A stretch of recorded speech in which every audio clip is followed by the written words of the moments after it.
Hey Waffle Gang, I do hope you're well. My name is Mark and today we're checking out some more relationship stories, and if you do love a Reddit story, why not consider hitting a like, subscribe, maybe that notification bell too. And let's crack on with today's first story, which comes from Throwaway Strong, who says, should I invite my parents to my wedding despite cutting them out of my life?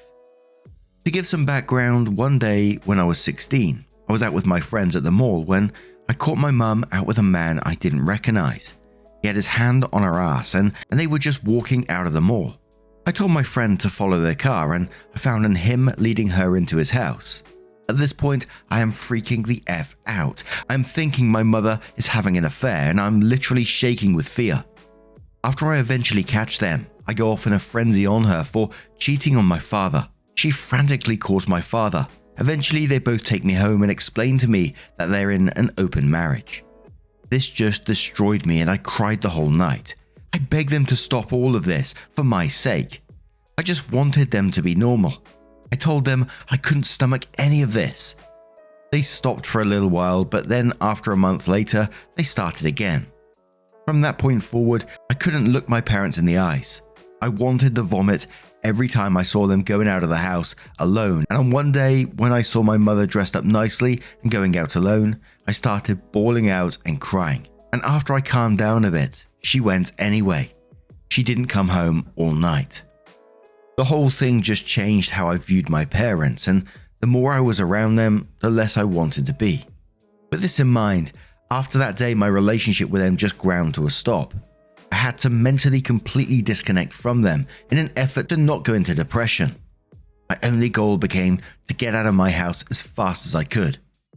We basically completely stopped talking and I spent as little time as possible at home. Thus, after graduation, I decided to cut and leave them out of my life. They tried to stop me, telling me that they are happy this way. I said that every night one of them was gone, I cried. They told me they wanted to be happy and that this was the only way they could continue to be together. And I said I couldn't be happy if I continued to be in their life. Eventually, my father says it was none of my business what they did in their bedroom. I said it's no longer their business who I choose to associate with. All of this matters because, well, this was some 4 years ago after I left and I just proposed to my fiance.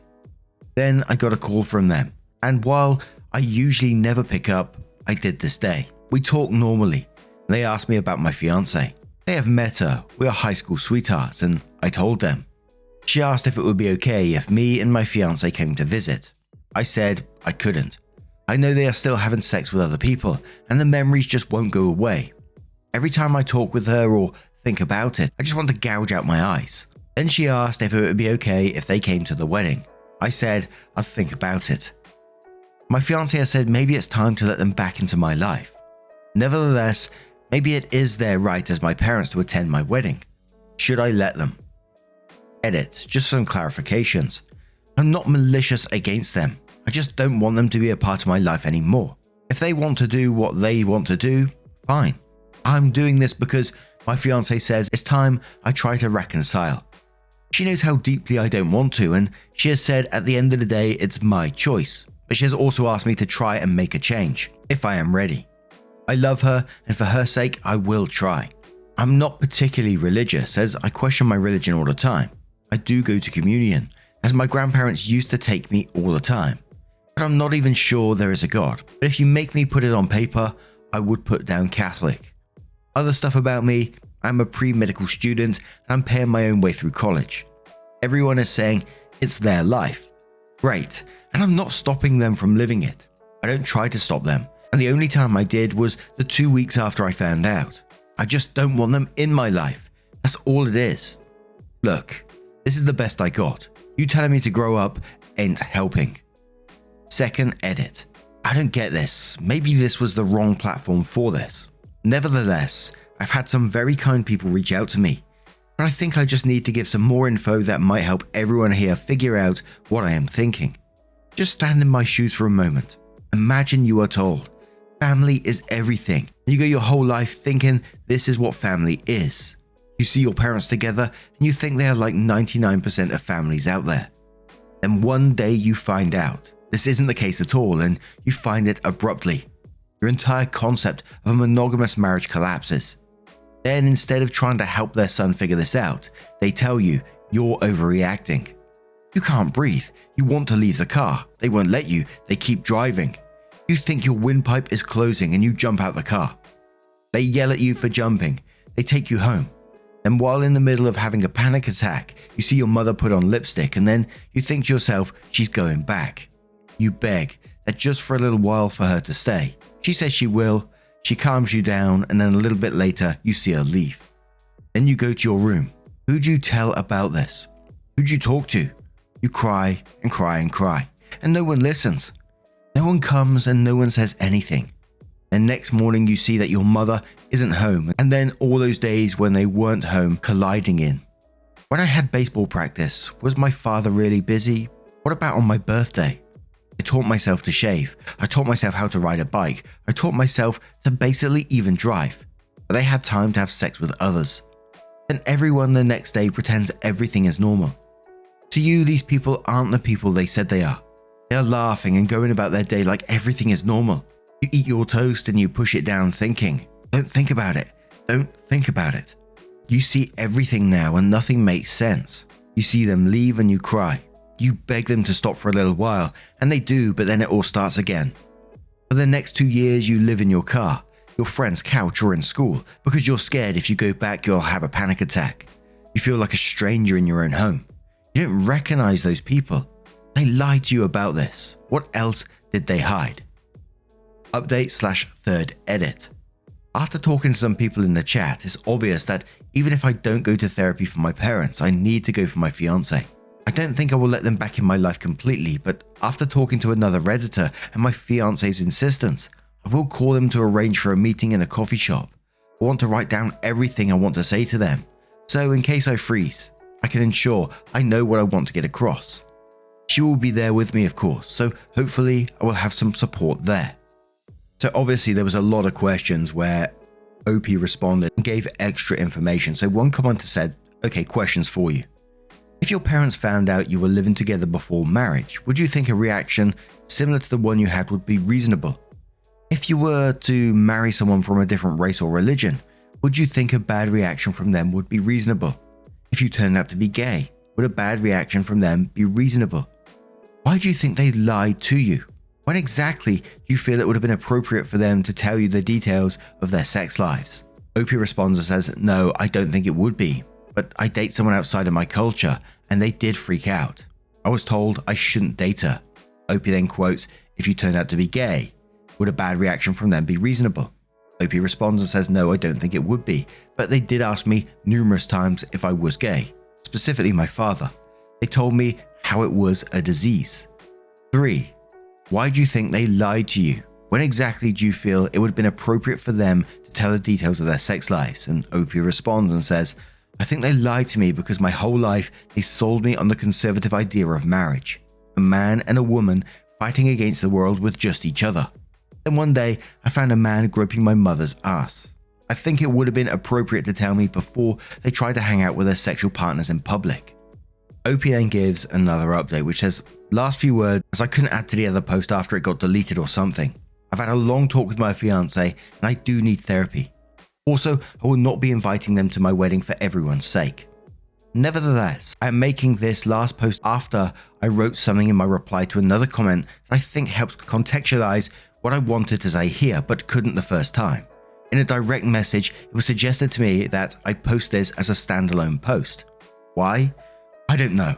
Maybe cathartic release. Maybe because the people who reached out to me thought this would do some good.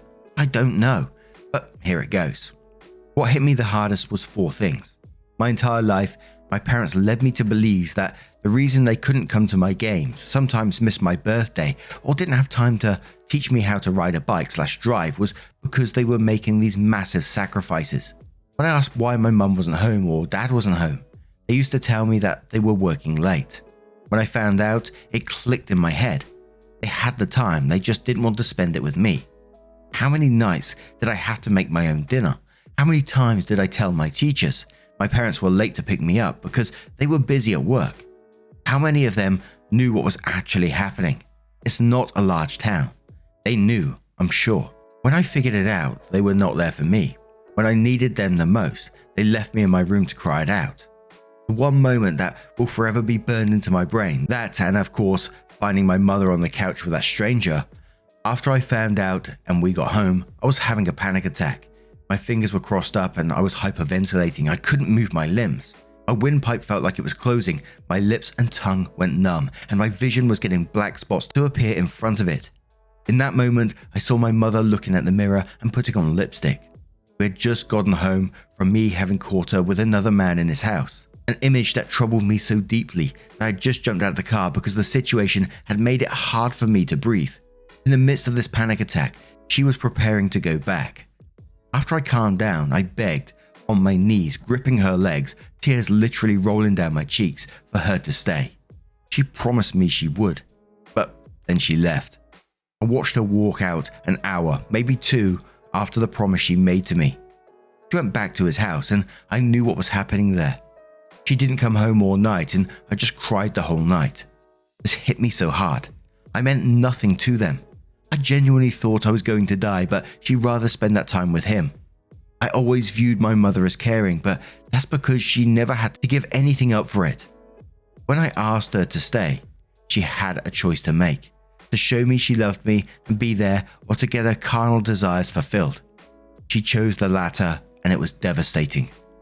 My whole life, they told me to focus on my studies. They told me that I shouldn't date. My mother said this especially, as it would affect my grades. They sold me on the idea that a marriage is between a man and a woman. Then one day, I find my mother bent over the sofa getting nailed by a stranger, and everything fell.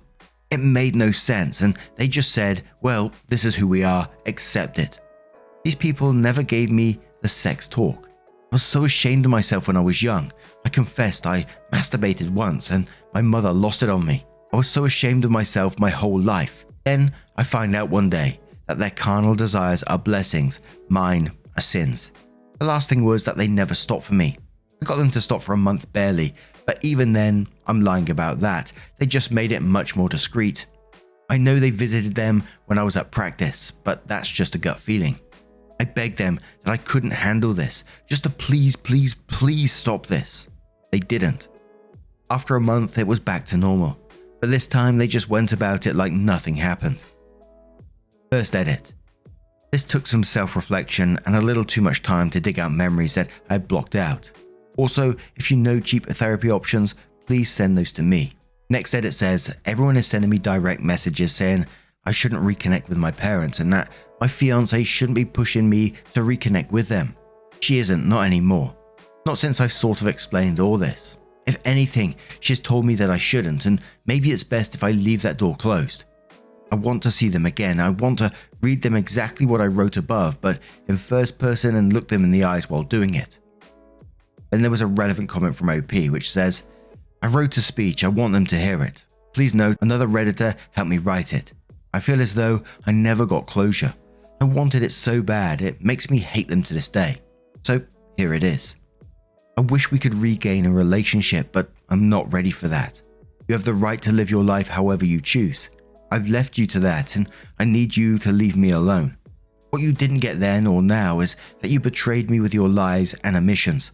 You provided the foundation for what I thought a relationship and marriage should be, then shattered it and left me with the wreckage of the ideals you instilled. I was clearly distraught, traumatized and overwhelmed, and you couldn't even stop your lifestyle long enough to help me through my grief and pain. You asked your child to empathize and see your viewpoint, but never paused to do the same for your child. When I needed you the most, you were absent because you chose you and your other relationships. You did not help me get to a point that I could heal and accept it. But I'm definitely your son because I also chose me. I hope that I will heal so that we can move on. But until that day comes, I need you to leave me alone. And that was OP's last update. So now I'm going to turn this one to you guys. What do you guys make of this situation? Let me know your thoughts down in the comments below. And let's have another story. And our next story comes from Dependent Ad 8132, who says, am I the a-hole for not letting my sister believe that she can talk to a bird? My 16 male family has a pet parrot. They're all pretty much obsessed with him, and my younger and older sisters both keep buying him toys, new food, making him new fruit and vegetable mixes to try out, etc. My parents also pay a lot of attention to him, and even set up the extra room we have for his cage so he can sleep better at night. He's been with us for a few months now, and my family's obsession still hasn't died down. I've been mostly indifferent since. I'm not the biggest fan of animals, and my parents keep him away from my room. Luckily for me, it seems like he doesn't like me anyway, so it's even easier to avoid him flying to my shoulder or anything like that.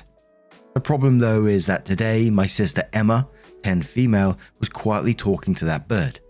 She was holding him and saying things like, "You know I love you, right?" and kissing him on the head, while the parrot would just mimic the sound. It went on for a while and she repeated that enough that it seemed like she was looking for a response, so I told her, "You know he doesn't understand you, right?" After I said that, she just looked at me and made a sour face and ignored me. I didn't want her to actually believe this bird can understand what she is saying, since she watches a lot of Disney movies, so I feel like they could have given her the wrong idea. I gently explained to her that it's just a bird and that he doesn't understand things like we do. She told me to stop bothering her and ended up leaving the room and told my mum about it. My mum told me she believed it was harmless for my sister to talk to her pet and that the bird reciprocated her feelings. So I told her that this will harm my sister's way of thinking and get her bullied at school. She told me to drop it and not get involved anymore. Am I the a-hole?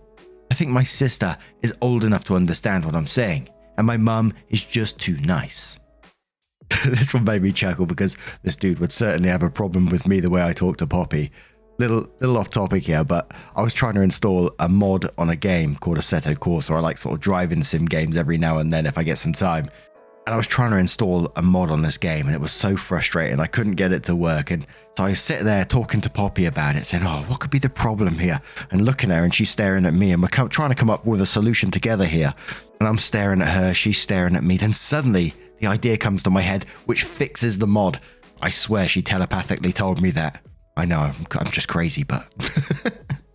And I gotta say, in this particular post, I gotta say it sort of sounds like jealousy to me.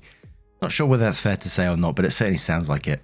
Many people talk to their pets out of love, and of course it creates a bond with your pets and showing love towards them like that. So yeah, it's kind of a strange post, this one. But I'd say, I hate to call a 16-year-old you're the a-hole, but you will be the a-hole in this situation to me. But Remarkable Inchworm says, "I asked my dog." She says, "You're the a-hole." Shadow Fox says, "You're the a-hole. Animals can pick up on people's emotions. Pretty sure that bird thinks you're the a-hole too. Birds can and do express love through their actions. Many parrots mate for life and grieve for their lost partners. Will not harm your sister at all, but you sure are." Infamous Control says, "You're the a-hole. You're jealous of a parrot, dude." And yes, that bird absolutely understands your sister. No, not the words "I love you" in the sense that it has an understanding of I or you, but in the sense that it hears those sounds and feels the affection. Seems like the bird understands love better than you. Click Witch says, "I feel like you're the a-hole a little bit. It doesn't sound like your sister was being delusional or thinking she's in a movie. It's normal and healthy to express love and affection to pets. I tell my cat I love her all the time. Most animals can't understand what we are saying, but they can understand how we say it in our tone. Parrots are unique in that they can learn up to 100 words/phrases, what they mean, and say back to communicate. Your parrot might start saying I love you to your sister when it feels safe or wants to see her happy." And one more comment from Specialist After, who says, "You're the a-hole. I am 50 and I talk to my dog and cat. They both recognize trigger words like treat, walk, outside, sleep, up. The dog quite a few more. But that doesn't matter. She's 10. How does that hurt you in any way? It has nothing to do with Disney movies. It's quite natural. You do realize at that age, pretend play is still normal too, like Barbies and dolls, and people talk to their pets all the time. You're being a bit of a bully to your sister. Do you do that often? I think it's weird if you don't talk to your pets. Now, what do you guys make of this situation? Do you talk to your pets? Do you think it's weird if you don't? Let us know your thoughts down in the comments below. Just a huge thank you from the bottom of my heart for getting involved in today's stories. Your love, your support and time always means the absolute world to me. So thank you so much for getting involved, and hopefully I will see you in the next one. Take care and much love.